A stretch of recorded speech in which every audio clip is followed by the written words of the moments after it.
welcome to episode 1 of Ellie Asks. I'm Ellie Phillips, the owner of Ellie Phillips's Clarity Coaching.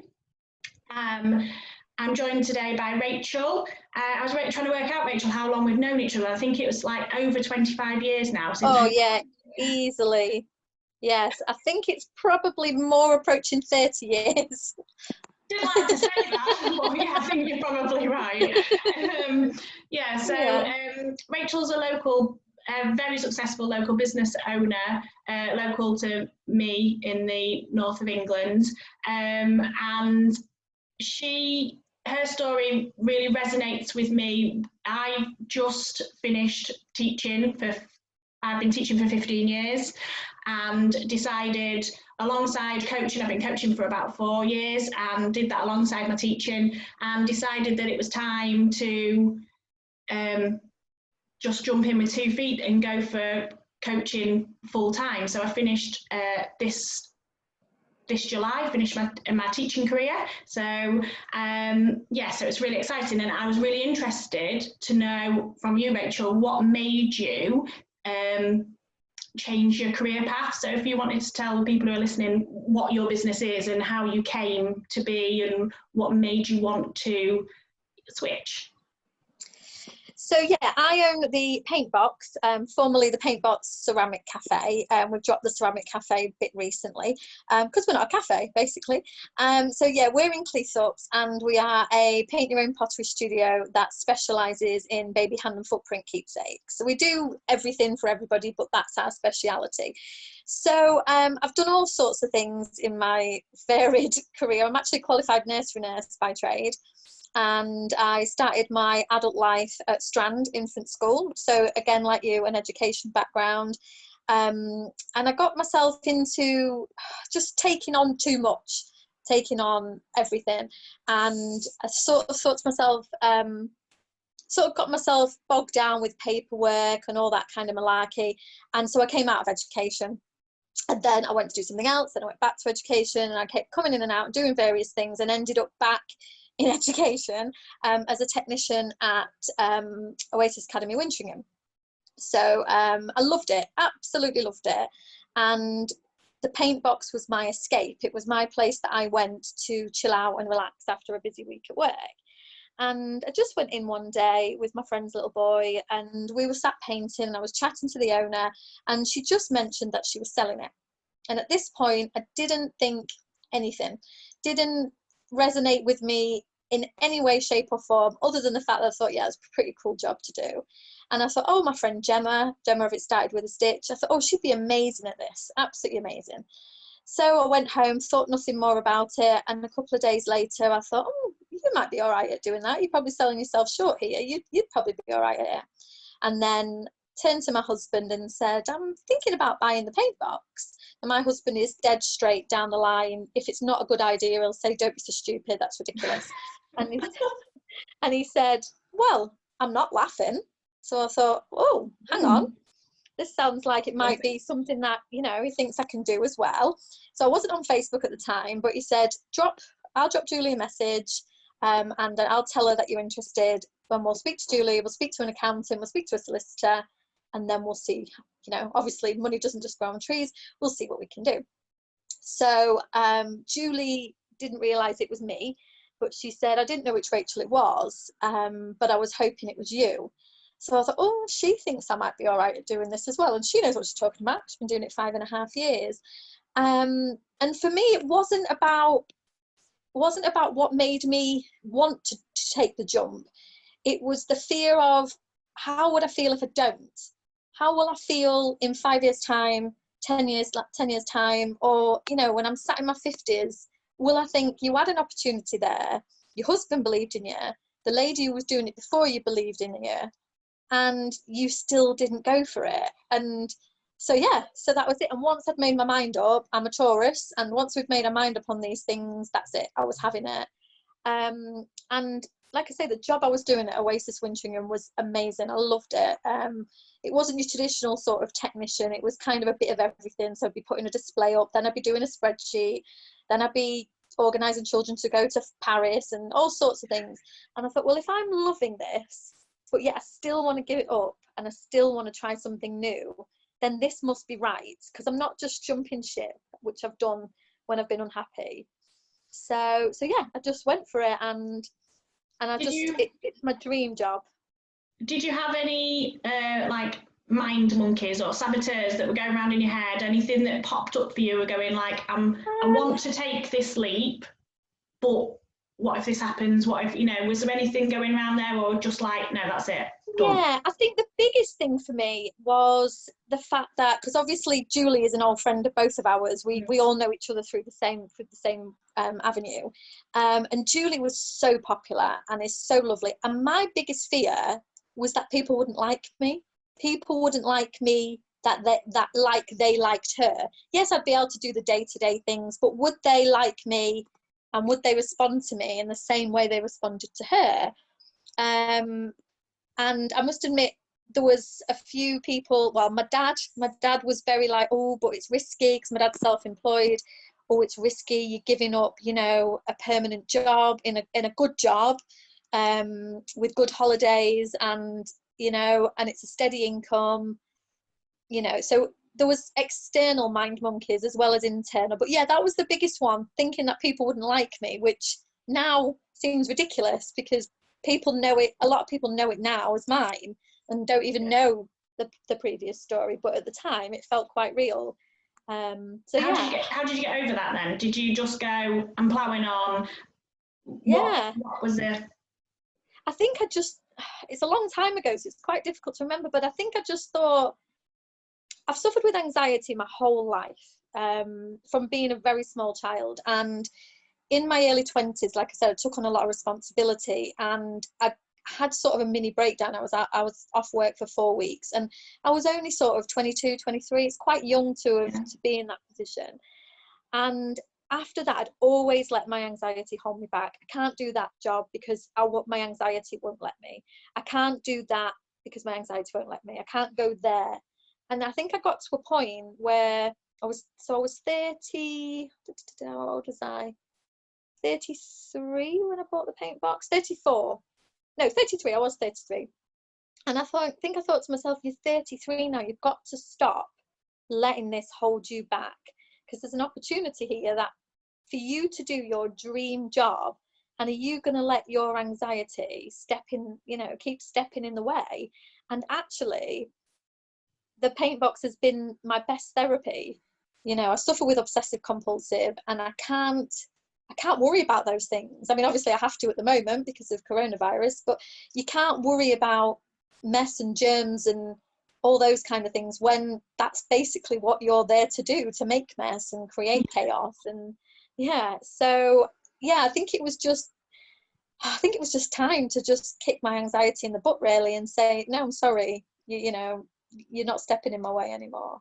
Yeah, it almost feels like from where you're talking that your anxiety had become a person, that something that was like a wall of some description along with your obsessive compulsive. But actually, you're going to come with me, and we're going to enjoy the ride together, and either you stick around or you don't, because I mean, both my girls have had their handprints and footprints done at the paint box, and it's amazing. And it's definitely not like, it's definitely messy, and it was definitely not for. Absolutely. And it's an amazing thing to have. I think, I wonder how many people listening have gone, yeah, that's me. I was very much like that. I'm really good at researching things. I really want to do this, so I research to the max, and I ask people and I talk about it, and I get everybody else's opinion. And then when it actually comes to jumping in and doing it, my saboteurs, my mind monkeys go, oh no, you can't do that, no, don't do that because you're not good enough, or and I'm just wondering how many people listening are kind of in that boat of really wanting to do something different, and who have maybe that anxiety or that thing that goes, oh no, but it's not for people like you, and who's to say, it's up to, and I felt the same about, I think in teaching, I have loved teaching, but particularly after I had my children, it got very difficult for me to find the balance between looking after my girls, going to work, and just having a balanced lifestyle. So it got to the point where I need to do something about it. And coming back to your point around, well, it's not about taking a leap and I need to do this. It's what if I don't do it? Like if I'm in the future, what if I don't do it? And that really resonated with me too, because I thought I get one shot at this with my kids, with my girls. If I'm spending all my time working, have I been successful as a parent in my mind, in my heart and what I want as to be a parent? So it's really interesting. I think there'll be loads of people listening to this that were like, yeah, I'm in that boat. I think as well, people, I know for me, my anxiety became sort of a comfort blanket as well. So it keeps me safe. It keeps me from stepping out of that comfort zone. All my anxiety. And I remember saying, I only want a job where I can come home and forget about it. And the paint box is 24/7, believe it or not. And it is. People message me, day and night, and that's great. I love it. And it's often because it's a mum breastfeeding in the middle of the night, thinks, oh, I need to make an appointment, and that's great. So I think an anxiety is like a comfort blanket that sometimes you get so used to keeping yourself safe and wrapped in that label that's what stops you as well. And I think it was, I don't know, I just and ever since buying the paint box, now I just do things. And to me, the fear of failure is now smaller than the fear of regret. Regretting something, I don't want to go out of this world regretting. If I fail, at least I give it a shot, and so now, I mean, I've just launched a range of kids clothing, and I thought, oh God, what if nobody buys them? What if they're not as good quality as I want them to be? What if? And it's like, well, do you know what? If they're not, you've given it a shot. How many other people can say that they've put together a range of kids' clothing? I think it's, what do they call it? A vulnerability hangover. So you're so scared of putting yourself out there and how you're going to feel afterwards that you hold back. And really, actually, when you put yourself out there, it actually attracts people to you who are your ideal people to be around. Absolutely. And that's what makes you successful, by being vulnerable and wearing your heart on your sleeve. That is when success comes to you, not when you wrap yourself in your anxiety blanket and shut out the world. Or do the other extreme. I'm very polished, I'm all sorted, I know everything, because I don't think people don't like it's not genuine, is it? And people are like, I can't approach that person because if they've got all those saboteurs and mind monkeys going, I'm not good enough, I couldn't do this, why am I going to go to somebody who is very polished and all sorted when actually I can just go, whereas you've got somebody who's going, I'm giving this a whirl, if the quality's not great, let me know. And everyone's like, oh, because actually honesty, people just love a bit of honesty and go, actually that never worked as well as I thought it was going to do, I'm really sorry about that, but I've done X, Y and Z. During lockdown I read a book, and I think it's quite a famous quote around you miss 100% of the shots that you never take.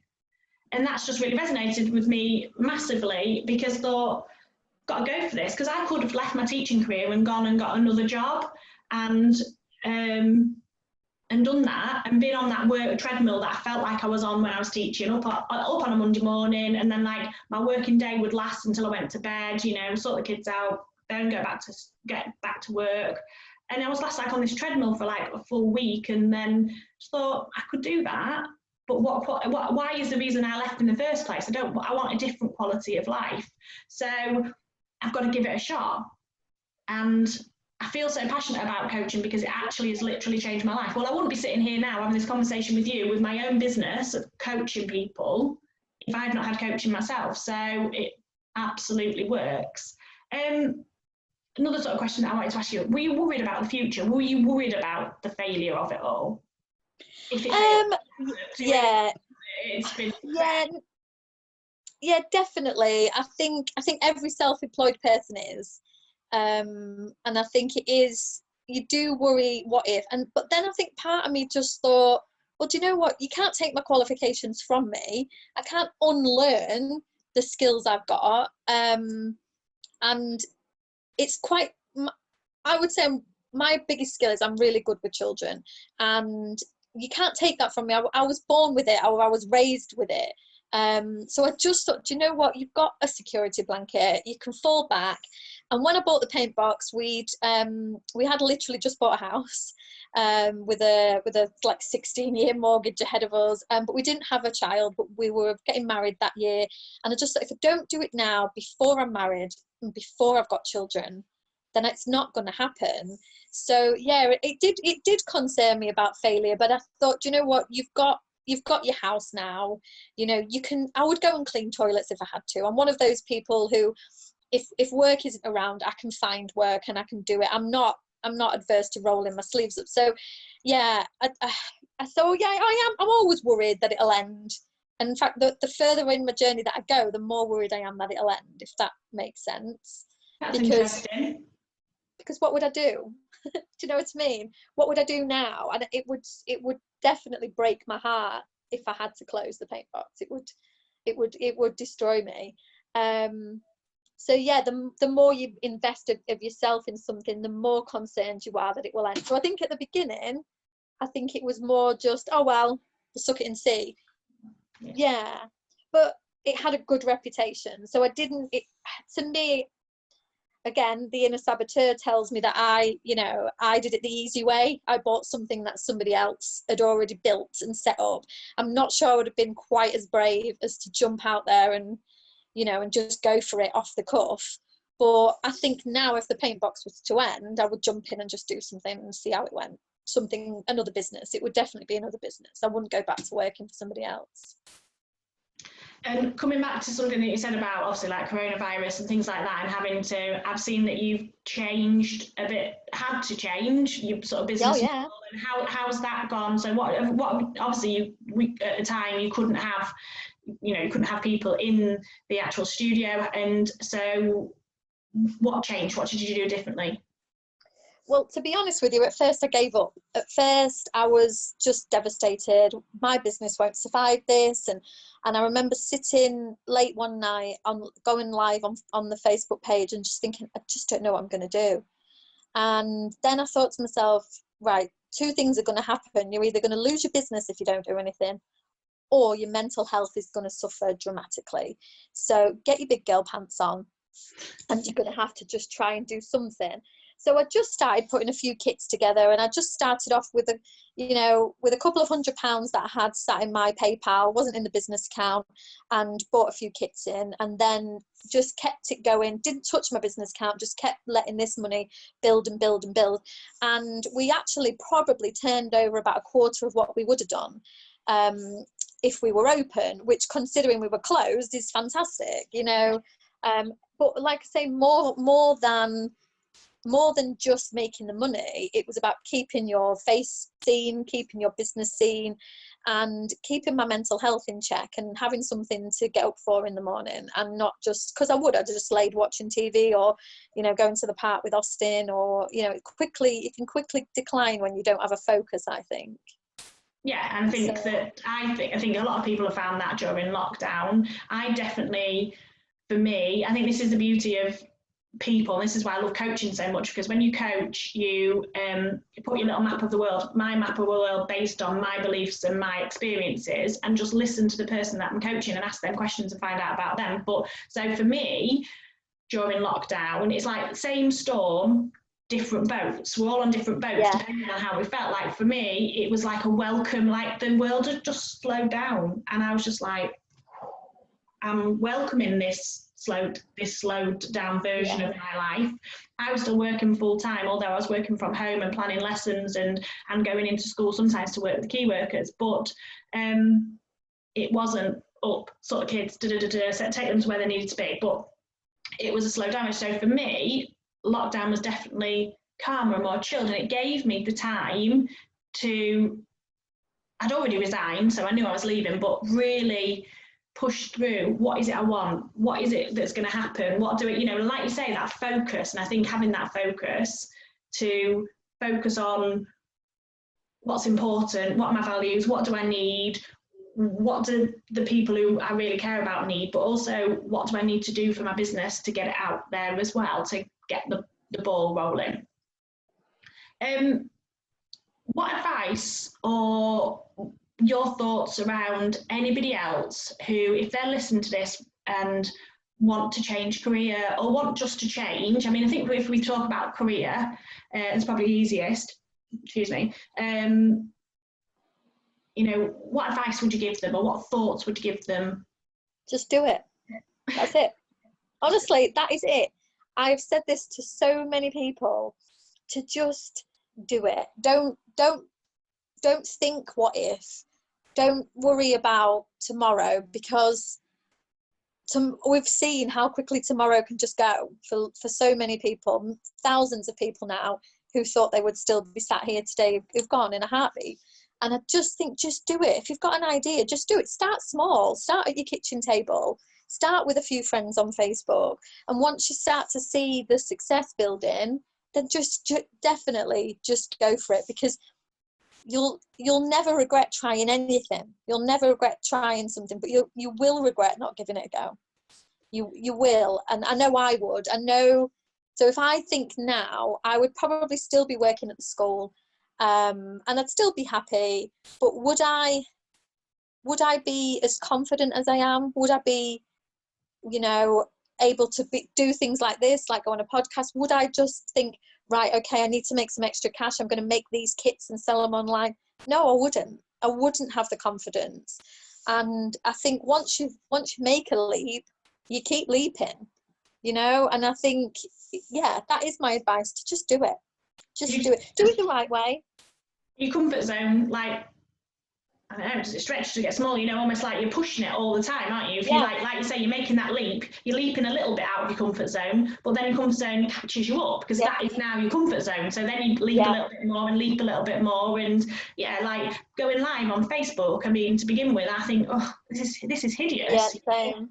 But to be able to do it and just like essentially talk to yourself, but then you do, you know, when you get the comments and things like that, thinking, oh no, I'm not just talking to myself. It still feels a bit awkward, but then your comfort zone moves and it keeps going. Yeah. I think, what about those people who are going, oh yeah, that's all right, just do it, but I don't know anything about business, I don't know anything about... I know nothing. Knew nothing about business. Nothing at all. And I've got a friend who makes beautiful greetings cards, and we were sat around a table one night and her husband was saying, well, yes, in the business plan it says X, Y, Z and da da da da. I've never written a business plan. Never. I couldn't even tell you what needs to go in a business plan. And I think I didn't need to go to a bank or anything. So I think sometimes we get bogged down with, well, to run a business, I've got to be blah, blah, blah, blah, blah, blah, blah. And it's like, no, you haven't. Like we've said before, people buy from people. To run a business, people have got to know you, like you, and trust you. And that is it. And, you know, so that worry at the beginning of people won't like me, that's why people spend money with me now, because they do like me. And the ones that don't, doesn't matter, because they're not my customers. You know, and it took me a long time to feel like that. It took me a long time to think, oh, but everybody's got to come to mine, because if they don't, it means that I'm losing out. No, I'm not. I'm not losing out. If that person doesn't want to spend money with me, then they're not my customer. I'm not losing out. They're actually leaving a seat open for my perfect customer to come in. And it does take time. It isn't, you know, wasn't an overnight thing. I think it took me a good 3.5, 4 years of being in business to really get to this point, because I used to worry about competition, and I don't worry about competition now. I don't look what any of my competitors are doing, because the person I'm in competition with is me. You know, I need to be better than I was last year or yesterday. So you don't need this big business brain. There's so much support out there. I mean, there's the Beehive, there are other local businesses who are going to help you. There's so many brilliant coaches online who are giving their time for free to people. You know, even if they're just a day course or a week-long course on Facebook, you know, there's so much information out there, And I never thought I had a business brain. Never thought in a million years that I had the confidence or the knowledge or the organisation. And yet I'm running a business that's now, 10 years old. So just don't worry about. Yeah. Sorry, go on. So that really resonates with me again. I feel like I've used that word so many times in this podcast, but like the fact that going to be a business person, you need to be I really have struggled over the last few months transitioning from teacher to businesswoman, as if it's like power dress and like have full on shoulder pads and stuff like that. I'm like, no, that's ridiculous. Be you, and you'll attract the people that want to be around you anyway, and so and yes, they might not come to me for coaching because they find my voice annoying, or they like I'm too expressive, or whatever it might be, but that's okay, because go be coached, have your life changed by another life coach, and I'm all right with that. So I think you're right. I think having that start small is like a really good idea, isn't it? And go, right, I'm just going to dip my toe in the water, have my comfort zone a little bit, push my comfort zone a little bit, and keep going from there. Definitely. So we're sort of coming towards the end. It feels like that time has just like flown by. It's been really, it has. It's been really ace to speak to you. Thank you so much for being my pleasure. My first guest on Ellie Asks, around the question of what made you make the leap. Actually, it wasn't something that made me make the leap because I hated something. It's actually looking to the future and saying, what if I was doing this in 10, 20 years time, which I think is something really powerful. I often say to people, what do you want your legacy to be? What do you want people to say? It sounds a bit morbid, but it really gets people in that place where what do you want people to say about you at your funeral? What do you want them to say? Oh, and this is their life, and I think that's the thing that really got to me, is that I didn't think I could teach for the rest of my life. I wanted something different. I wanted something different for me and my children and my husband and our family unit, and teaching didn't give me that, so I want something different for them. If you're on that cusp of thinking I want to make a change, have a think about what it's going to look like in 5 years time or 10 years time, and how that might make you feel. I think is a great way to look at it. I'll put all Rachel's social media things when we load it up onto Facebook. Feel free to share with friends. We really appreciate that. And just one last thing to say, thank you again, Rachel. I really appreciate your time. My pleasure. Thank you. Take care.